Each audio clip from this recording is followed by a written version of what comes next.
¿Sabías que las ballenas alguna vez tuvieron patas? Puede sonar como una historia inventada para llamar la atención en internet, pero realmente ocurrió. Hace aproximadamente 50 millones de años, los antepasados de las ballenas eran pequeños mamíferos terrestres que caminaban sobre 4 patas. No tenían aletas, no tenían espiráculo y definitivamente no se parecían a los gigantes que conocemos actualmente. Pero gracias a los fósiles podemos seguir gran parte de esta increíble transformación. Así que viajemos unos 50 millones de años al pasado para descubrir cómo un mamífero terrestre terminó convirtiéndose en uno de los animales más grandes que han existido. Todo comienza durante el Eoceno, en una región que actualmente corresponde a Pakistán. Allí vivió uno de los cetáceos más antiguos conocidos, Pachycetus. Y si vieras a Pachycetus caminando por tierra, probablemente jamás pensarías que estás viendo a un pariente de las ballenas. Tenía 4 patas y su aspecto era mucho más parecido al de un mamífero terrestre. Sin embargo, sus fósiles escondían una pista importante. Algunas características de su cráneo y, especialmente, de la región del oído ayudaron a los científicos a reconocer su relación con los primeros cetáceos. Pero aquí hay algo importante. Pachycetus todavía no era una ballena moderna. La evolución no funciona como una transformación instantánea. No ocurrió que un animal terrestre tuvo una cría y de repente nació una ballena. Los cambios se fueron acumulando durante millones de años. Y uno de los siguientes protagonistas fue Ambulocetus, cuyo nombre significa aproximadamente ballena que camina. Y el nombre le queda bastante bien. Ambulocetus tenía extremidades grandes y podía desplazarse sobre tierra, pero también estaba mucho más adaptado a la vida acuática. Sus extremidades y su cuerpo podían utilizarse para nadar, mostrando una etapa intermedia entre los antiguos mamíferos terrestres y los cetáceos completamente acuáticos. ¿Pero con qué animales estaban relacionadas estas primeras ballenas? Una de las pistas se encuentra en un pequeño hueso del tobillo llamado astrágalo. Los primeros cetáceos presentan características que los relacionan con los artiodáctilos, un grupo que incluye a animales como vacas, ciervos, camellos e hipopótamos. Y aquí hay que aclarar algo. Las ballenas no descienden de los hipopótamos modernos. Los hipopótamos y los cetáceos comparten un ancestro común mucho más antiguo. De hecho, los hipopótamos son los parientes vivos más cercanos de las ballenas. Mientras pasaban millones de años, algunos de estos mamíferos comenzaron a depender cada vez más del agua. Sus cuerpos cambiaron. Las extremidades posteriores fueron perdiendo importancia para desplazarse, las extremidades delanteras comenzaron a modificarse y la cola adquirió un papel cada vez más importante en la natación. Pero todavía faltaba una transformación muy importante: el cráneo.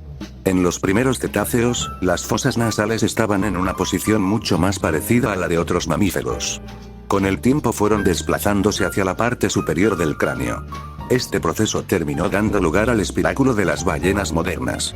Y tiene bastante sentido.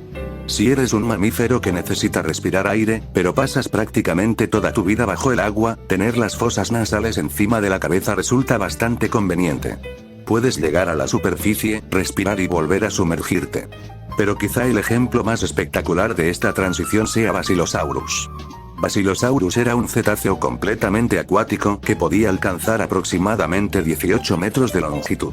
Y aunque ya tenía un cuerpo perfectamente adaptado para vivir en el agua, conservaba algo bastante extraño: pequeñas extremidades posteriores. Sí. Una criatura de unos 18 metros todavía tenía patas. Aunque eran diminutas en comparación con el resto de su cuerpo, ya no servían para caminar. La pelvis había perdido su conexión funcional con la columna y las patas eran demasiado pequeñas para soportar el cuerpo. Aún así, pudieron haber tenido alguna función relacionada con la reproducción. Y esto nos muestra algo fascinante sobre la evolución.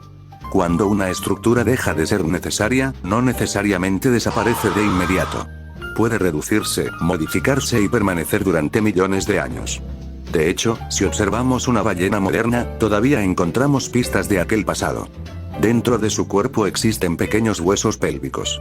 No son patas funcionales, pero son estructuras vestigiales que conservan parte de la historia evolutiva de sus antepasados. Y las extremidades delanteras cuentan otra parte de esta historia. Si observamos el esqueleto de una ballena, podemos encontrar huesos equivalentes al húmero, radio, cúbito y los huesos de la mano. Son básicamente los mismos elementos que encontramos en nuestras propias extremidades. La diferencia es que en las ballenas fueron modificados durante millones de años hasta convertirse en aletas. Mientras tanto, los cetáceos continuaron diversificándose.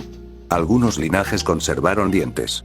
Otros terminaron perdiéndolos y desarrollaron barbas, estructuras que utilizan para filtrar alimento del agua.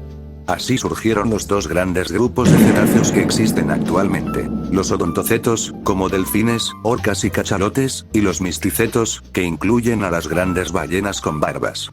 Y entre estos últimos encontramos a la ballena azul, el animal más grande conocido. Así que la próxima vez que veas una ballena, recuerda que debajo de ese enorme cuerpo, existe una historia que comenzó muy lejos del océano. Una historia que empezó con un pequeño mamífero de 4 patas y, después de millones de años de cambios, terminó produciendo gigantes capaces de conquistar los mares. Y quizá lo más impresionante no sea que las ballenas hayan perdido sus patas.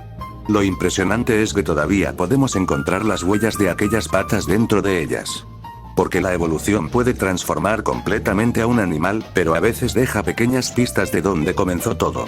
Y si quieres conocer otra historia donde la evolución parece haber hecho un experimento bastante extraño, suscríbete. Porque todavía nos quedan millones de años de evolución por explorar.